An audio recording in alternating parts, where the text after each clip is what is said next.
Ada satu isu yang tampak sederhana, tetapi dampaknya bisa langsung menyentuh stabilitas hidup keluarga pensiunan. Informasi yang keliru tentang rapel, penyesuaian gaji pensiun, dan mekanisme pencairan. Dalam banyak kasus, yang membuat pensiunan gelisah bukan kebijakan negara itu sendiri, melainkan salah tafsir terhadap aturan, lalu diikuti keputusan rumah tangga yang terburu-buru. Pada 10 Feb 2026, banyak pihak akan kembali memperhatikan arus informasi terkait pembayaran pensiun. Di titik seperti ini, satu kalimat yang salah, satu pesan berantai yang terdengar resmi, dapat menimbulkan ekspektasi yang tidak sesuai kenyataan. Ketika ekspektasi itu tidak bertemu dengan saldo rekening, yang tersisa bukan hanya kecewa, tetapi juga kekhawatiran. Apakah pembayaran aman? Apakah ada perubahan aturan? Apakah ada penyesuaian yang tertahan? Atau apakah ada prosedur yang terlewat? Perlu dipahami sejak awal, sistem pensiun negara tidak bergerak berdasarkan viralitas. Ia bergerak berdasarkan dokumen, dasar hukum, dan tahapan administrasi yang ketat. Karena itu, melewatkan penjelasan inti bisa membuat seseorang memegang asumsi yang salah. Mengira rapel bisa muncul sewaktu-waktu, mengira semua pensiunan menerima nominal yang sama, atau mengira lembaga penyalur dapat mencairkan dana tanpa perintah resmi. Pertanyaannya, jika asumsi seperti itu dibiarkan, keputusan apa yang mungkin diambil di rumah, menunda pembayaran, membuat janji belanja, atau bahkan berutang berdasarkan uang yang belum memiliki pijakan aturan?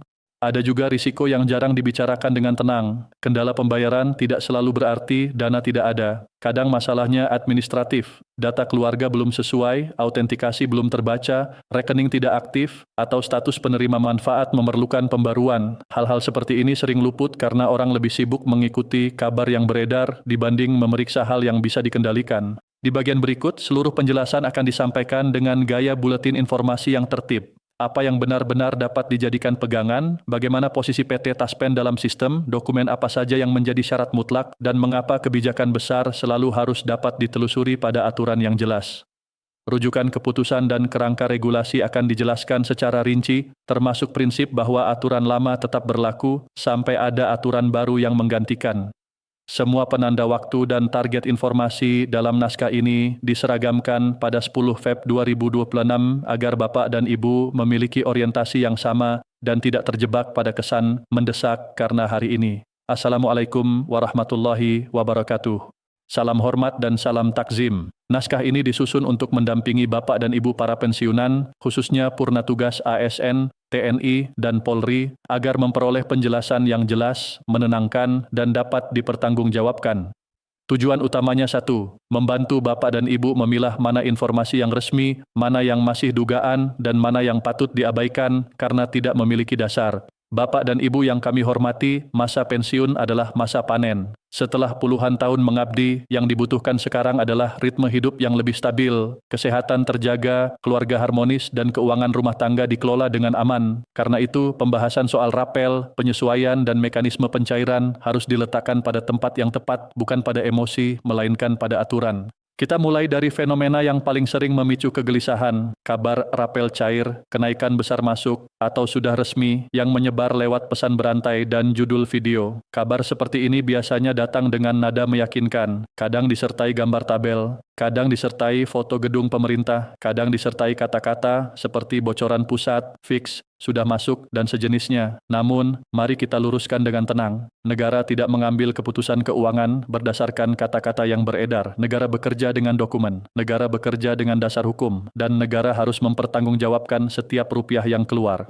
Disinilah pentingnya memahami satu prinsip besar, informasi tentang pembayaran pensiun yang benar selalu bisa ditelusuri pada rujukan resmi. Jika sebuah kebijakan menyangkut jutaan penerima manfaat dan bernilai sangat besar, kebijakan itu tidak mungkin disampaikan secara diam-diam melalui satu sumber yang tidak jelas. Kebijakan seperti itu akan memiliki jejak aturan, peraturan, petunjuk pelaksanaan, atau dokumen resmi lain yang dapat diperiksa. Bapak dan Ibu mungkin bertanya, mengapa hoaks finansial sangat sering menyasar pensiunan? Jawabannya bukan karena pensiunan mudah dibohongi, melainkan karena pensiunan memiliki kebutuhan yang nyata dan terukur. Gaji pensiun adalah tulang punggung banyak rumah tangga. Ketika ada kabar tambahan dana, secara manusiawi akan muncul harapan, dan harapan itu sah. Yang menjadi masalah adalah ketika harapan diambil alih oleh informasi yang tidak bisa dipertanggungjawabkan.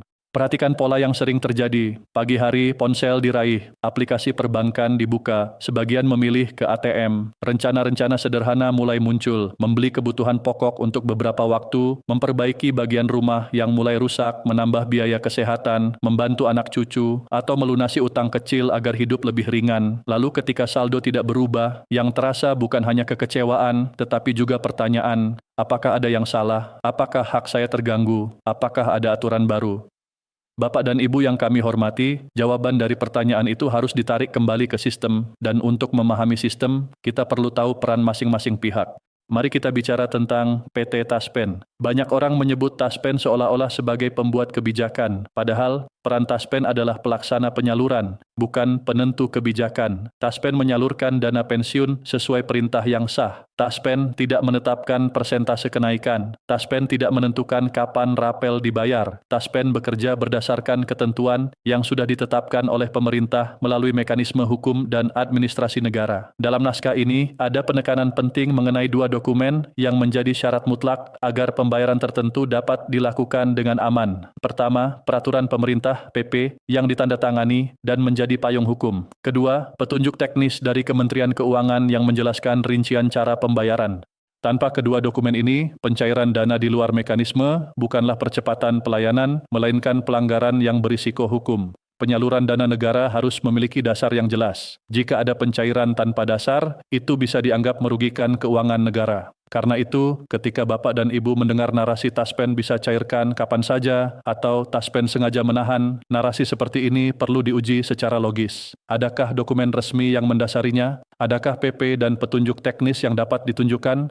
Selanjutnya, mari kita luruskan satu klaim yang paling sering menyesatkan. Semua pensiunan dapat nominal yang sama. Naskah ini menegaskan bahwa sistem pensiun tidak pernah sama rata dalam nominal. Perhitungan bersifat proporsional dan mengikuti data, golongan terakhir, masa kerja, pangkat, serta tunjangan keluarga sesuai ketentuan. Karena itu, informasi yang menyatakan semua orang mendapat angka seragam seperti rapel 5 juta untuk semua perlu dicurigai sejak awal. Bukan karena kita negatif, tetapi karena kita menghormati cara sistem bekerja. Jika ada penyesuaian resmi, besarannya akan mengikuti rumus dan parameter. Dan ketika informasi tidak sesuai dengan logika sistem, risiko terbesarnya adalah ekspektasi yang salah. Ekspektasi yang salah inilah yang sering melahirkan kecurigaan kepada petugas bank, kepada petugas layanan, atau kepada lembaga penyalur, padahal perhitungannya memang tidak pernah dibuat sama rata.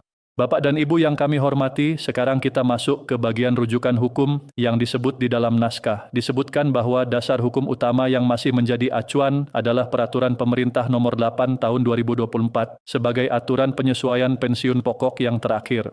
Naskah ini juga menegaskan bahwa belum ada peraturan pemerintah baru yang mengatur rapel khusus secara mendadak untuk tahun-tahun sebelumnya. Prinsip tata aturan menyatakan ketentuan yang ada tetap berlaku sepenuhnya sampai dicabut atau diganti oleh ketentuan yang baru.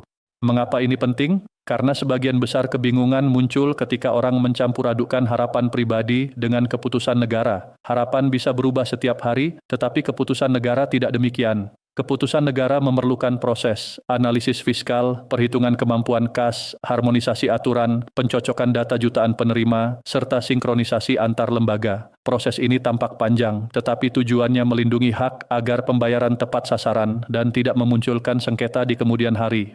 Di titik ini, ada pertanyaan yang patut direnungkan dengan tenang. Lebih baik kebijakan dibayar cepat tetapi berisiko salah data, atau dibayar dengan tertib agar jumlah dan penerimanya tepat?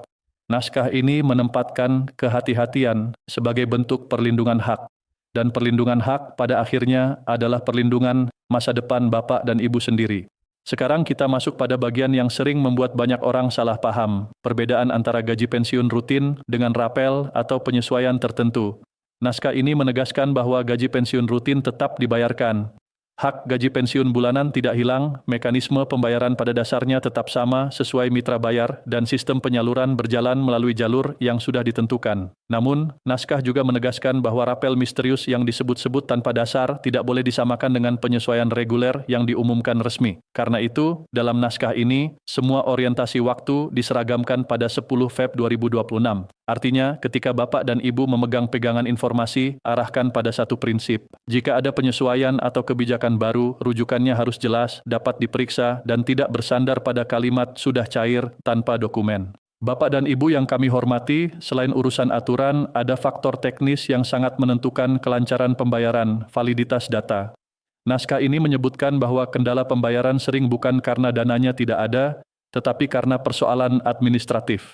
Misalnya perubahan status keluarga, status tanggungan, atau data yang memerlukan pembaruan. Ada juga persoalan autentikasi. Autentikasi diperlukan agar sistem memastikan penerima manfaat masih berhak sehingga pembayaran berjalan tertib dan tepat sasaran. Kemudian ada hal yang sering luput, rekening penerima harus tetap aktif. Rekening yang pasif atau dorman dapat memicu kendala teknis dalam penyaluran. Ini bukan soal benar atau salah, melainkan soal kesiapan sistem. Jika rekening tidak aktif, proses tertentu bisa tertahan atau memerlukan penanganan tambahan.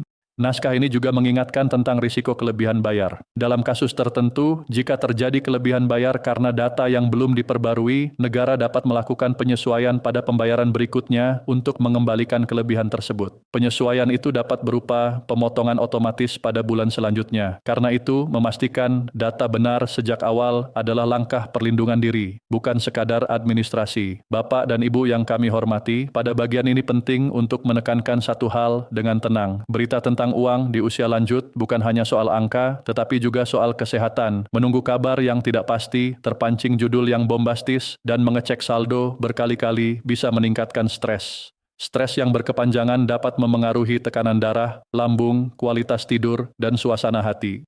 Dampaknya bisa merembet ke hubungan keluarga. Padahal masa pensiun seharusnya menjadi masa yang lebih tenang, masa untuk menikmati kebersamaan, menjaga kesehatan, memperkuat ibadah dan ketenangan batin, serta mengisi hari dengan kegiatan yang menyehatkan pikiran. Itulah sebabnya naskah ini berulang kali menempatkan ketenangan hati sebagai aset. Uang memang penting, tetapi ketenangan adalah fondasi agar uang yang ada bisa dikelola dengan baik. Karena itu, langkah yang paling dianjurkan dalam naskah ini adalah membangun kebiasaan tenang dan tabayun. Artinya, setiap informasi yang menyangkut hak pensiun perlu dicek sumbernya, bukan untuk mempersulit, melainkan untuk melindungi diri dari manipulasi emosi. Ada beberapa ciri informasi yang patut diwaspadai. Sebagaimana logika naskah ini, informasi yang mengklaim resmi tetapi tidak menyebut rujukan aturan yang bisa diperiksa. Informasi yang menjanjikan nominal sama untuk semua penerima. Informasi yang menyatakan pencairan bisa dilakukan tanpa dokumen payung hukum. Informasi yang hanya beredar di pesan berantai tanpa sumber resmi yang dapat dilacak. Ketika menemukan informasi seperti itu, sikap yang paling aman adalah menahan diri untuk tidak menyebarkan, lalu mencari verifikasi melalui kanal yang lebih dapat dipercaya. Naskah ini menegaskan bahwa pengumuman resmi terkait kebijakan besar tidak akan disampaikan secara sembunyi-sembunyi. Ia akan disampaikan melalui mekanisme yang jelas, terhormat, dan terbuka. Bapak dan Ibu yang kami muliakan, jika pada 10 Feb 2026 Bapak dan Ibu mendengar kabar apapun terkait rapel, kenaikan atau penyesuaian, tempatkan kabar itu pada urutan yang tepat. Pertama, pastikan apakah ada dasar hukum yang menyertainya. Kedua, pahami bahwa taspen adalah pelaksana, bukan penentu. Ketiga, ingat bahwa nominal tidak pernah sama rata. Keempat, pastikan data pribadi dan keluarga tetap valid agar sistem tidak tersendat karena hal administratif. Dengan cara itu, Bapak dan Ibu tetap memegang kendali atas hal-hal yang bisa dikendalikan, sekaligus tidak terombang-ambing oleh hal-hal yang belum pasti. Sebagai penutup, naskah ini mengajak Bapak dan Ibu untuk menjaga martabat dan ketenangan di masa purna tugas. Jangan habiskan energi untuk mengejar kabar yang tidak jelas, apalagi sampai memengaruhi suasana rumah. Jika memang ada kebijakan untuk meningkatkan kesejahteraan pensiunan, pemerintah akan menyampaikannya dengan cara yang dapat diperiksa dan dapat dipertanggungjawabkan. Gunakan waktu untuk hal-hal yang menyehatkan, menjaga pola makan, menjaga tidur, bergerak ringan sesuai kemampuan, memperkuat hubungan keluarga, dan merawat ketenangan batin. Ketenangan adalah modal besar, dan informasi yang benar adalah penjaganya. Jika penjelasan ini bermanfaat, bagikan kepada rekan-rekan pensiunan agar tidak ada lagi simpang siur yang meresahkan. Semoga Bapak dan Ibu senantiasa diberi kesehatan, keteguhan, dan kemudahan dalam menjalani masa purna tugas dengan penuh kehormatan. Wabillahi taufik wal hidayah. Wassalamualaikum warahmatullahi wabarakatuh.